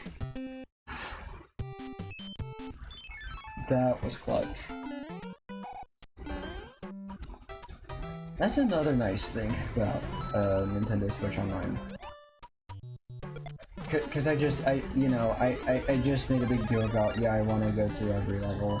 If I would have had to, if that didn't work, I was considering like starting over, grabbing a whistle, and then warping straight to World 4. Which would stink, obviously, but like, you know, because I'd lose all my items from World 3.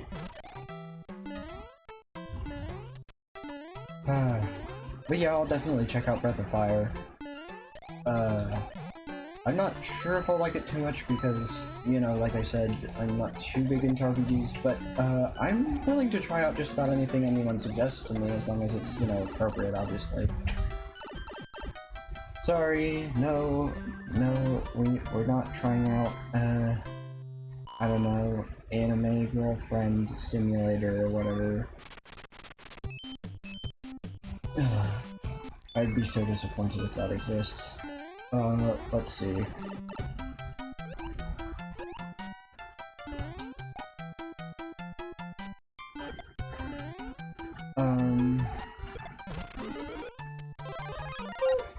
I have friends who really like anime, but I'd never watched a whole lot of it. I might watch. One of my friends in particular is trying to get me to watch JoJo's Bizarre Adventure, and I'm considering it. I really like the music in it. The music is a really big, yeah, the level with the... Dude, the cheap cheeps in this game are rough. But like, yeah, I'm thinking about starting to watch JoJo's Bizarre Adventure, and I liked... It's not a problem I have with, the art style or anything. It's more of like a, like a family-friendly thing. Like, I don't want to watch anything that's, like, inappropriate or anything. Yeah, it's simply because it's not something I want to get into. But, I've heard JoJo's is okay. There's like 1 or 2 scenes I should skip, but like, those are few and far between from what my friend has told me. So I might check that out sometime over break. It sounds fun, and I already really like the music from that series.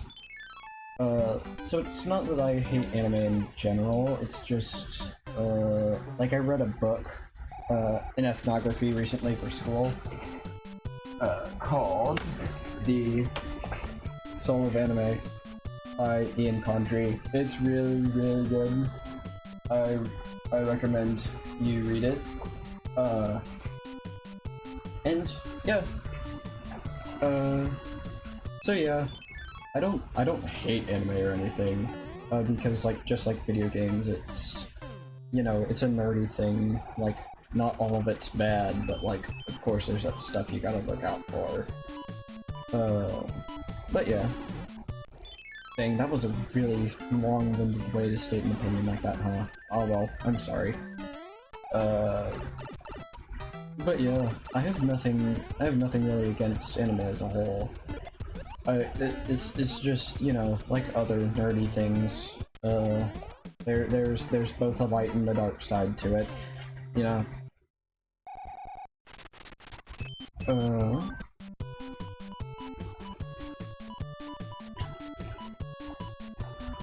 Let's see.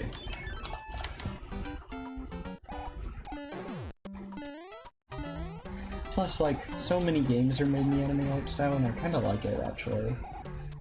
Like, there's something so unique about it.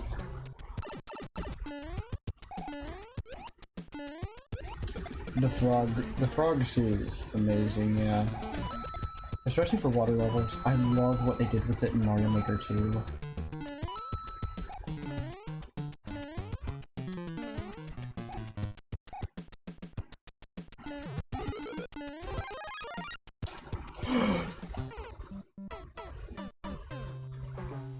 Oh well.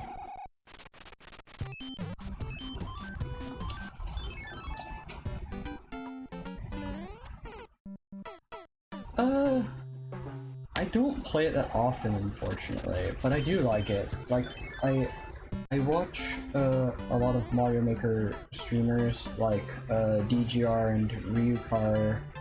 Those rhymed. Let me try to find something that doesn't rhyme. I watch, what's his name? I was watching him just earlier. Like, you know the... hang on, let me look him up. Jeez, it's killing me. I watch a lot of Mario Maker streamers, basically, and I like the updates they had. I wish wish they had more themes, because it feels like they meant to do a lot more with Mario Maker 2. And I just haven't played it in a while, simply because, like, dang, they haven't advertised it enough, you know? Like, it's more or less, like, pretty much everything Mario fans have been asking for, but, like, they didn't market it very well, you know?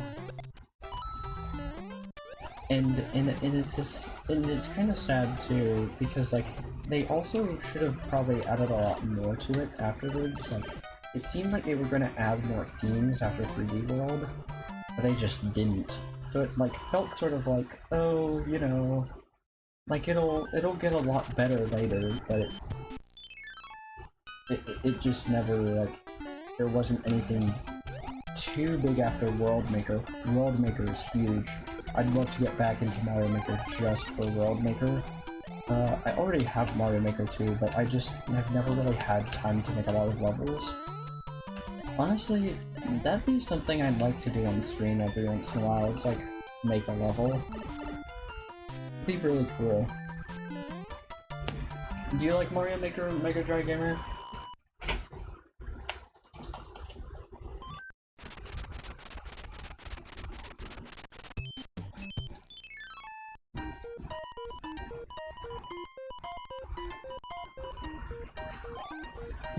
Spanish streamer, I don't believe I do, but, I did learn Spanish in high school. So yeah, I do know Spanish, and I know Hispanic people, but I don't believe I watch any Spanish streamers. I have it, but I don't play it right now. I feel like I'm wasting on them. Yeah, kinda. Do you at least do the... Honestly, yeah. I mean, I have Smash Brothers. Like, honestly, I have so many games that I would use online for if I had the time, but I just haven't had the time. This is the first time I've had a real chance to play my Switch in a long time. And so, like, I'm really trying to utilize the online a lot more. Sorry, now that I can use it.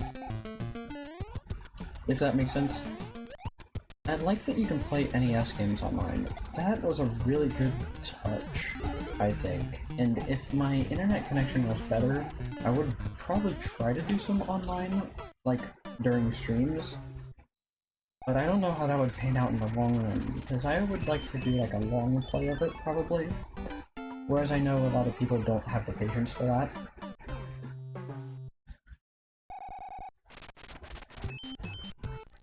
It'd probably be fun for a game like, what am I thinking of? Like, games like Mario Kart, like the original Super Mario Kart, would be so cool. Or like Contra. Is there? I don't think there's Contra on Nintendo Switch Online, unfortunately. But games like that, where they're just made for like simultaneous two-player cooperative or like versus, that's so cool that you can do that online. And like, I've never ran into tons of issues online.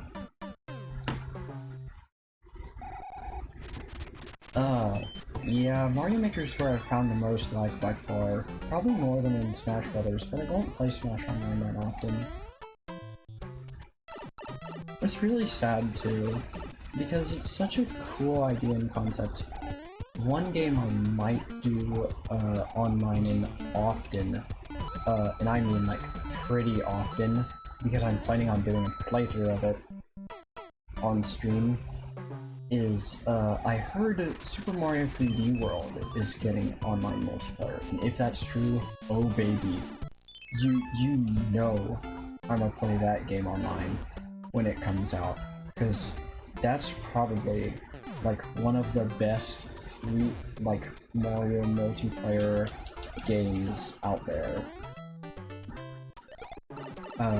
And the fact that it's online is just incredible, and I hope they find a way to reduce lag.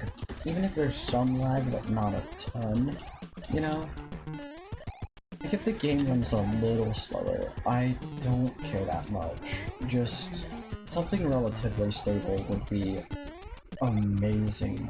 Because that game online is like, oh, that's amazing.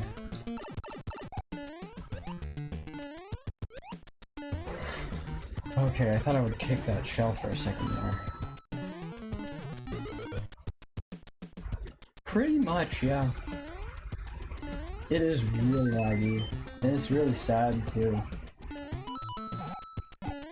Because it's such a great idea. I just feel like you can't you can't really rely on people to have a good internet service. I know Smash Brothers has done a lot better with that, but I wish they would have put the same effort into Mario Maker too. I think, like, the fact that, like, multiplayer co-op and multiplayer versus, those are, like, such huge features, and to have those not work as well, kinda, like, that's kind of a big hit to what, like, the game's marketing, you know? So, it's just such a shame it couldn't have been more, you know?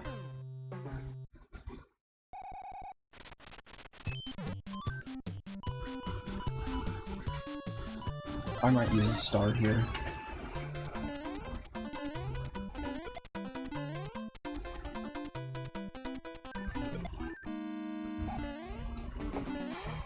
Jump over Fireboy.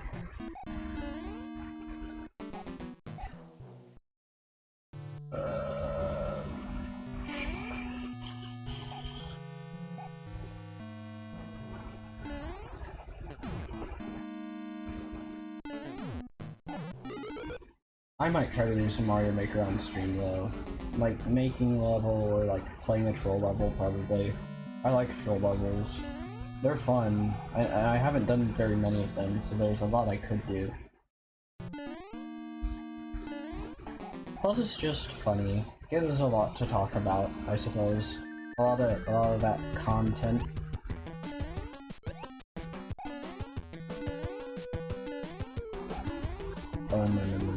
No. I did not think I would land that jump.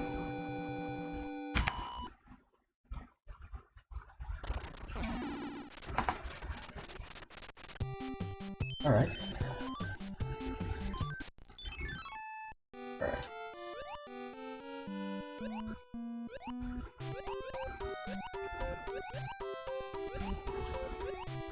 I know there's a secret up here if you can bounce on Lakitu. It's really scary. Like a secret item. I'm not gonna go for it.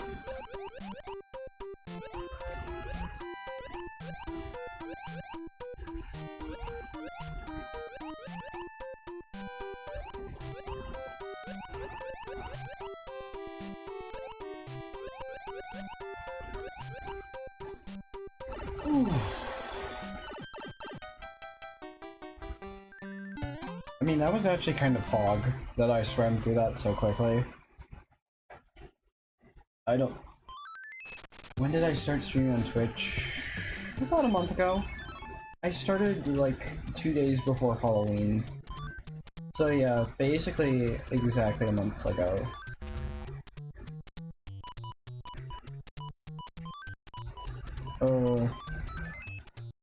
Yeah.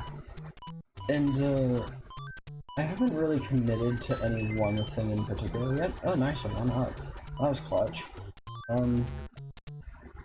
But in a way, I really don't want to, because I feel like if I play like any game in particular for too long, like I'm a very casual player.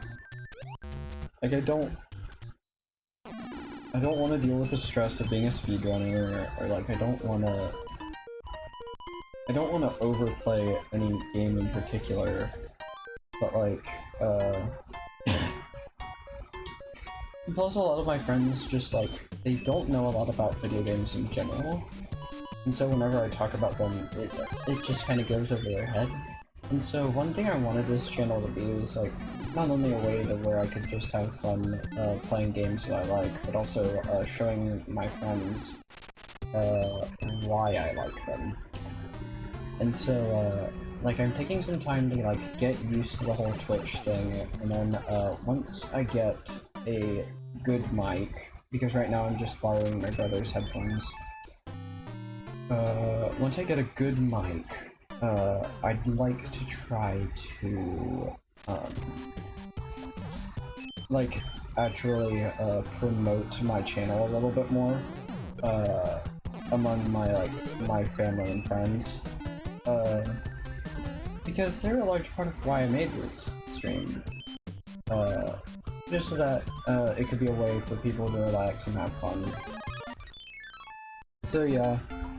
This is more or less just, I wouldn't call it practice, but more just like, you know, it's sort of in like beta, I suppose, if you want to put it in that term. How long have you been streaming, Mega Dry Gamer?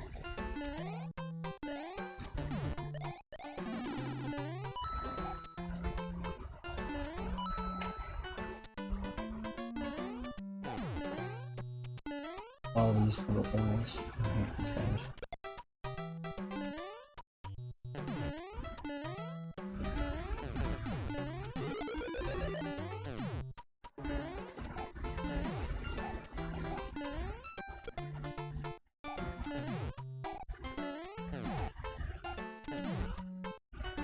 Nope.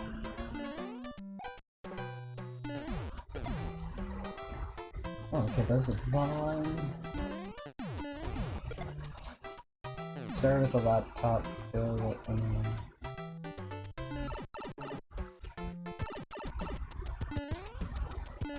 Thank you, Mega Dragon. That's very encouraging.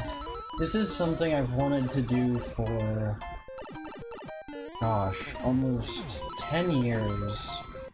And so finally being able to do it, like just knowing that not only is it is streaming like bigger than it ever has been before,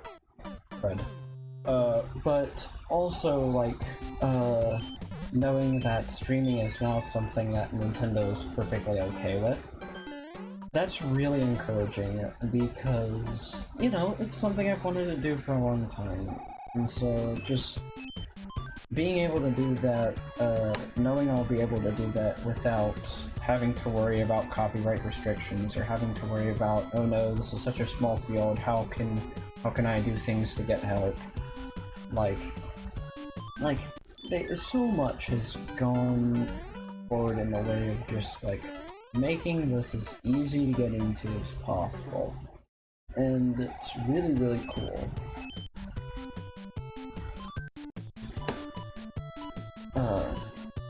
And yeah. And thank you for the encouragement. It's not much, in my opinion, and I have a lot of ideas, but it's encouraging to hear someone say that they like what I'm doing, because, you know, I like what I'm doing. And, yeah. So, thank you so lot. It means a lot to me.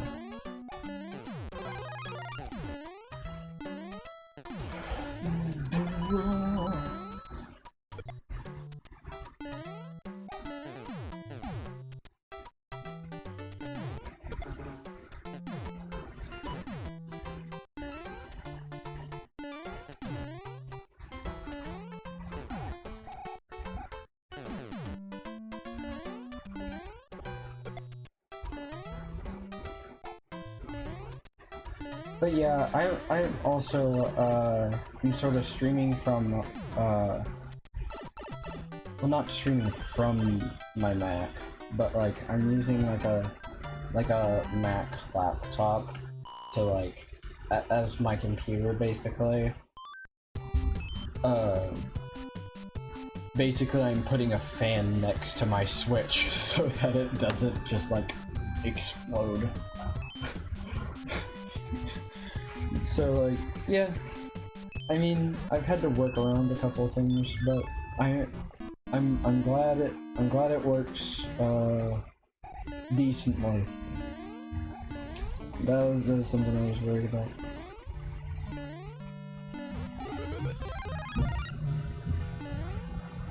Yeah, definitely. If you don't enjoy the content you're making, no one will. And plus, like, that's when the most genuinely positive feelings come out, is when you're doing something you enjoy. Alrighty.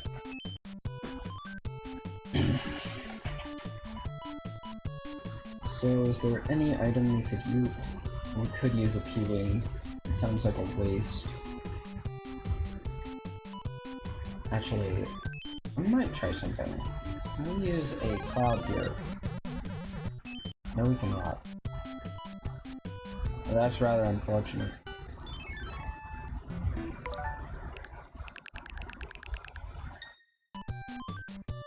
I might use appealing instead.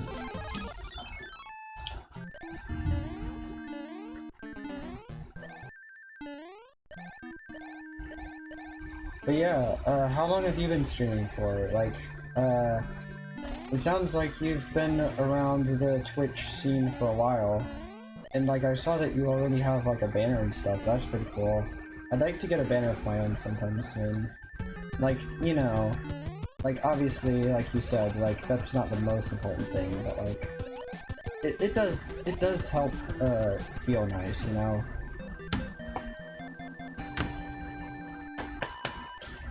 And that's our last major obstacle before the airship. Log 4.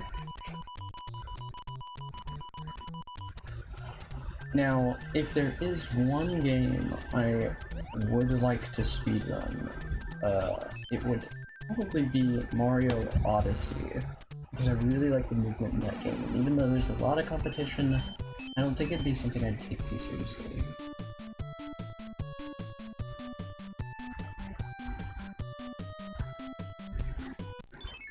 Yeah, I feel like that's the way it's gonna be for me. Is like, I probably won't have a lot of people watch my streams at all, but like, I will like the people that do watch my streams. And honestly, I feel like that is, like, I once heard somebody say, and I agree with them, that like, the Twitch streamer is just about only as good as their chat. Like, it's only as good as the community they make. Like if you have you can have a fun guy, a good stream, or a fun girl. I mean, I don't really care. But like, if their chat is just a bunch of like garbage, toxic people, like nobody's gonna want that. And like, it's not a very positive environment, you know? Exactly. That's the thing. If you can make at least one person happy with the content you create, that just really is special. You know, you're able to make someone else's day, and doing something you enjoy. You know, it's like an art platform, really.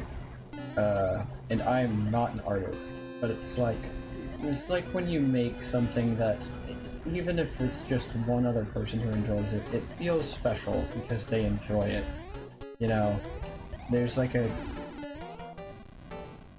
it's a shared experience.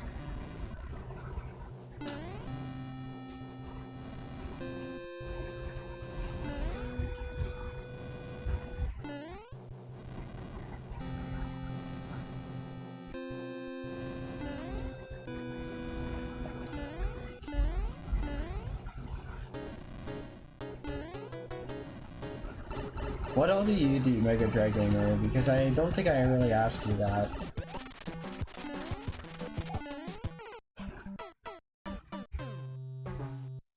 And that's game over. Oh well.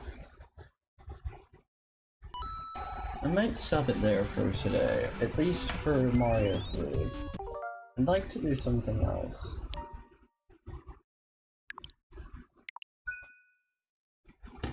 Okay. So that's our suspend point.